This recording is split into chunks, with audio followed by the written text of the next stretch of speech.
La loi 1. Livre V, fragment 1, séance 1, 15 janvier 1981, Jim. Le début de la séance 1 est donné ici exactement comme il a été reçu. Lors de la première impression privée du livre I de Telophone, nous avons omis une partie de cette première séance parce que Don avait le sentiment que par rapport aux 25 autres séances du livre I, celle-ci semblerait un peu décalée et peut-être trop déroutante telle qu'elle, au lecteur débutant. Cette omission a été reproduite quand la première édition commerciale a été publiée par Donning Company sous le titre Terra Material. C'est la seule séance au cours de laquelle Ra a fait une sorte de bras de stage et a appelé petit sermon cosmique avant de passer au format questions et réponses utilisé exclusivement tout au long des contacts Ra par la suite. Ra préférait le format questions et réponses parce qu'il permettait à notre libre arbitre de décider quelles informations nous souhaitions obtenir plutôt que de leur laisser faire ce choix pour nous en adoptant une méthode d'enseignement / apprentissage par des exposés. Et nous avons trouvé intéressant que le groupe Ra mentionne au cours de cette première séance qu'il n'était à même de proposer une mise en condition à aucun instrument,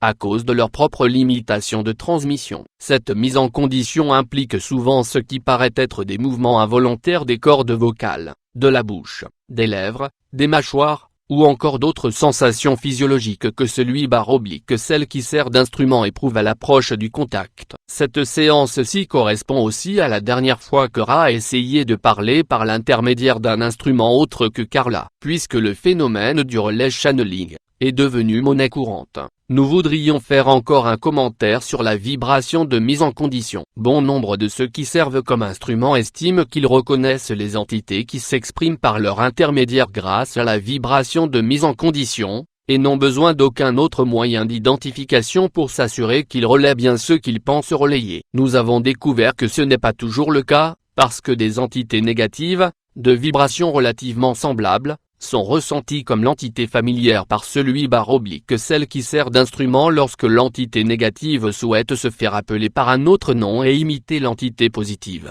ceci faisant partie du procédé par lequel l'instrument peut être leurré, et désharmonisant le travail positif effectué par le groupe qui reçoit ces informations. C'est un procédé standard utilisé par ceux qui suivent le chemin du service de soi. Le concept fondamental qui est impliqué ici est que l'opportunité offerte à des entités positives de s'exprimer au travers d'instruments et groupes doit être équilibrée par une même opportunité offerte à des entités négatives. Cela ne doit cependant être vu par aucun instrument comme un obstacle si lui / elle-même et son groupe de soutien ont recours au procédé simultané de l'harmonisation du groupe et de la mise à l'épreuve du contact au début de chaque séance de transmission. L'harmonisation du groupe est le processus par lequel chaque membre du groupe épure le désir de servir autrui et place celui-ci au premier plan dans son mental et son cœur. Le groupe peut effectuer cette harmonisation en suivant n'importe quelle méthode ayant un sens pour chacun des membres du groupe, qu'il s'agisse de chanter des chants sacrés,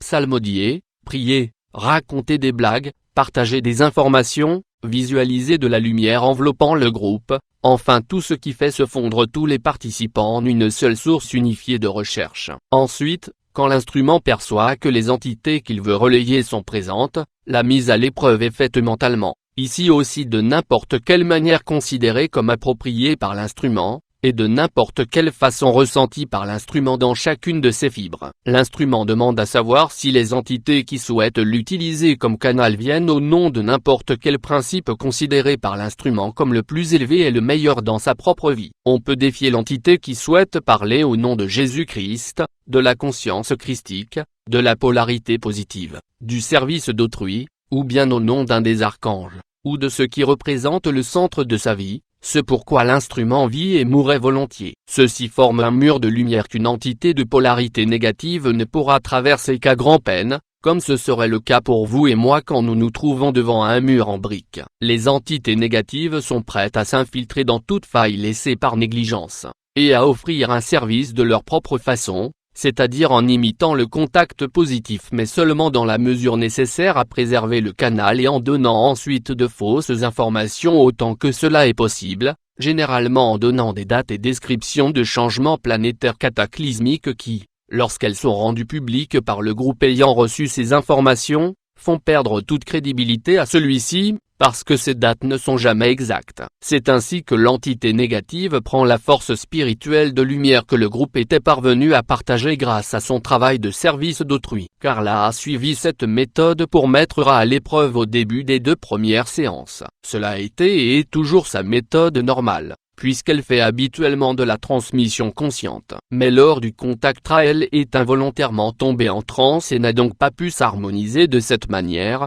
de sorte que nous avons été soulagés quand, à la fin de la 2e séance, Ra nous a expliqué le rituel du parcours du cercle du 1 pour remplacer le procédé de mise à l'épreuve utilisé lors des transmissions télépathiques parce que, au cours de toutes les séances qui ont suivi ces 2 premières, Carla est passée directement à l'état de transe, hors de son corps, inconsciente de toute activité. Aucun d'entre nous n'a jamais compris comment elle pouvait passer à cet état de transe et quitter son corps. Il s'agissait apparemment d'une aptitude choisie avant l'incarnation pour faciliter le contact avec Ra. Notre méditation avant chaque séance a été le procédé d'harmonisation choisi par le groupe. Nous avons eu recours à ce que Dan appelait télépathie en transe harmonisée pour communiquer avec ceux de Ra. C'est-à-dire que pendant le contact, ni Carla ni ceux de Ra n'habitaient le corps de Carla. L'esprit de Carla était apparemment confié aux soins de ceux de Ra pendant qu'ils utilisaient à distance le corps de Carla pour former des mots qui répondaient aux questions de Don. Ra a mentionné à de nombreuses reprises qu'il n'avait sur son corps qu'un contrôle très approximatif et qu'il leur était difficile, par exemple,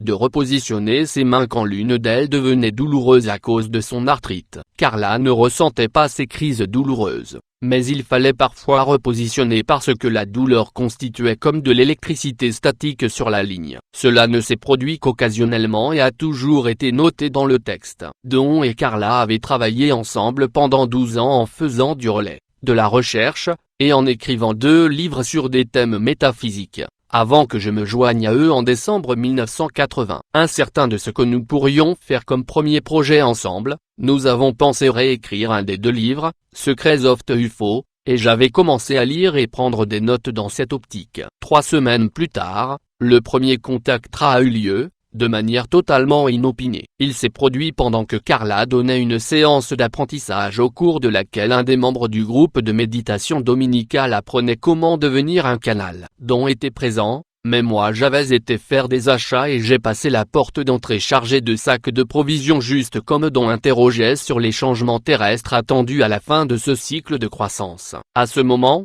Ra a demandé un moment pour approfondir l'état de transe de Carla avant de poursuivre. Aucune interruption de ce genre ne s'est reproduite par la suite, car après la 2e séance nous avons préparé une autre pièce, consacrée exclusivement au contact Ra, et nous avons continué à utiliser le salon pour toutes les autres séances de méditation et d'enseignement. Cette première séance est l'une des 4 seules, sur un total de 106 séances avec Ra, au cours de laquelle d'autres personnes se sont jointes à Don, Carla, et moi-même. Puisque nous vivions ensemble tous les 3, l'harmonie que nous avions développée entre nous était très stable, elle était un ingrédient essentiel à l'établissement et au maintien du contact. Carla, actuellement, j'enseigne à très peu de gens comment devenir un canal. Au fil des ans, j'ai vu le genre de ravage qu'un canal ouvert mais non harmonisé peut provoquer dans la personnalité du chercheur qui relaie pendant un moment seulement, ou juste pour s'amuser. Le problème fondamental avec le relais, c'est que le canal doit activement essayer de vivre le message qu'il reçoit. Dans le travail spirituel,